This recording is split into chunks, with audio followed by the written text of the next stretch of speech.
Kafka tidak bicara saat taksi sampai di depan sebuah rumah.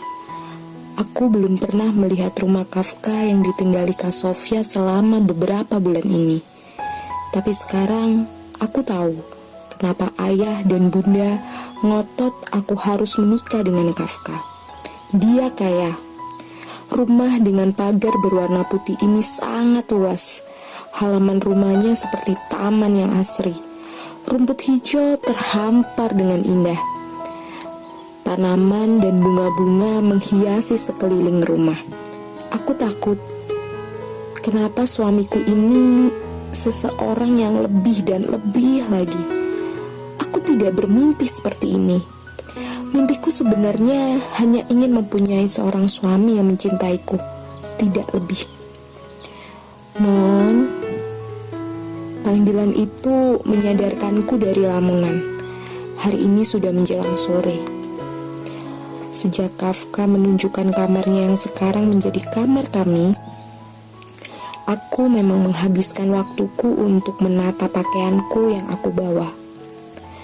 Kafka hanya berpamit untuk pergi sebentar, dan hanya itulah interaksi kami. Ya, Bi.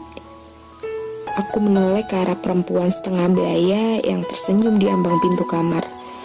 Beliau adalah Bi Aksi, orang yang membantu Kafka membersihkan rumah dan memasak. Non mau makan apa tadi, dan Kafka suruh nanyain ke Non gitu. Kalau almarhum Non Sofia sukanya makan telur balado.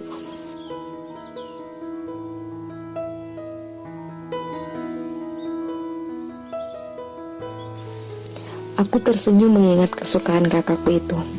Apa aja, Bi? Semua masakan Bi Asi pasti aku makan. Jawabku dengan santai. Bi Asi tersenyum lagi. Beneran ya, Non? Ya udah, Bibi tinggal ke dapur dulu. Dan Kafka nanti pulang setelah jam 8 soalnya. Aku mengernyitkan kening, lalu menatap Bi Asi dengan penasaran. Memangnya Mas Kafka kemana? Bi Asi tanpa bingung mendengar pertanyaanku, tapi kemudian dia tersenyum. Non belum tahu. Dan Kafka itu kan seorang dokter, tepatnya dokter gigi. Jadi kalau sore begini dia pergi ke tempat praktiknya yang ada di kebun jeruk. Nanti setelah jam 8 baru pulang. Aku belum tahu banyak tentang Kafka ternyata. Selama ini bunda dan ayah hanya bilang Kafka bekerja, tapi tidak mengatakan apapun lagi.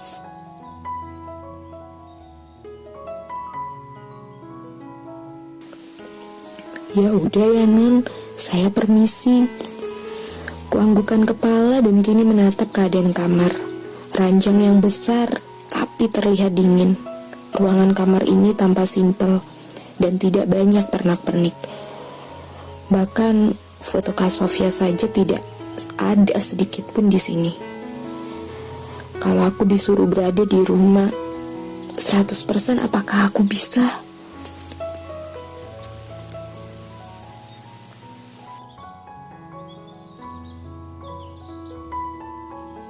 Assalamualaikum. Waalaikumsalam, jawabku, dan terkejut mendapati Kafka sudah pulang. Padahal ini baru selepas maghrib. Aku saja baru selesai mandi dan akan berganti pakaian. Jubah anduk yang aku temukan di dalam kamar mandi ini membebat tubuhku. Kafka meletakkan tas kerjanya ke atas meja yang ada di sudut kamar. Lalu dia menoleh ke arahku. Sudah salat maghrib? Kugelengkan kepala menjawab pertanyaannya. Dia hanya menganggukkan kepala dan kini melangkah ke arah kamar mandi yang baru saja aku gunakan. Tunggu aku. Dia hanya berkata seperti itu dan menghilang ke dalam kamar mandi. Kuhela napas dan kini dengan cepat mengambil pakaian dari dalam lemari. Memakainya dengan cepat juga saat terdengar gemericik air dari dalam. Lalu membentangkan sajadah di atas karpet tebal yang membentang di dalam kamar. Saat selesai memakai mukena, aku sendiri bingung. Apa yang harus aku lakukan? Haruskah aku menyiapkan baju untuknya? Dengan ragu-ragu, aku melangkah ke arah lemari pakaian di sebelah lemari yang dikhususkan untukku. Kafka tidak memberitahuku saat kami baru saja masuk ke dalam kamar.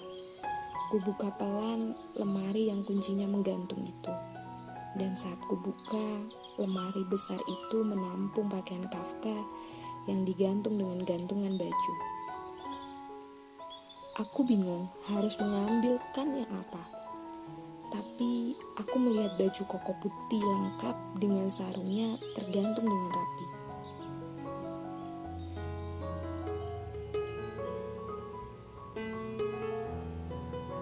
Aku ambil baju itu, lalu menutup lemari lagi. Dan kuletakkan hati-hati ke atas kasur. Aku segera kembali ke tempat sholat. Saat itulah pintu kamar mandi terbuka. Kafka sudah tampak segar. Dia sudah mengenakan kaos oblong warna putih dan celana pendek selutut. Aduh, aku jadi merasa malu menyiapkan baju untuknya. Kualihkan pandanganku ke arah sajadah. Aku malu dan berdoa dalam hati, Kafka tidak melihat baju yang kusiapkan. Sudah, suara berat itu membuat aku akhirnya menatap Kafka. Dan alangkah terkejutnya saat Kafka sudah memakai baju dan sarung yang aku siapkan. Dia sudah memakai peci dan kini melangkah ke depanku. Suara ikoma berkumandang darinya.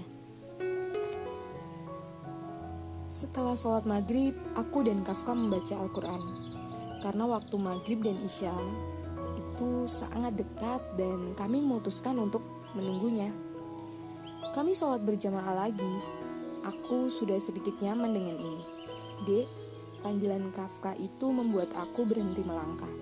Sebenarnya aku ingin membantu Bi Asi menyiapkan makan malam. Aku berbalik dan melihat Kafka sudah melepas baju koko dan sarungnya.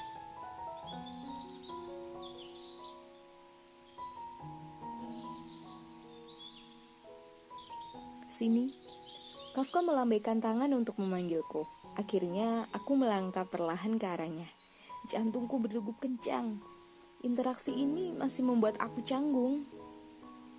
Kafka mendekati gantungan hijab yang memang aku letakkan di dinding dekat lemari.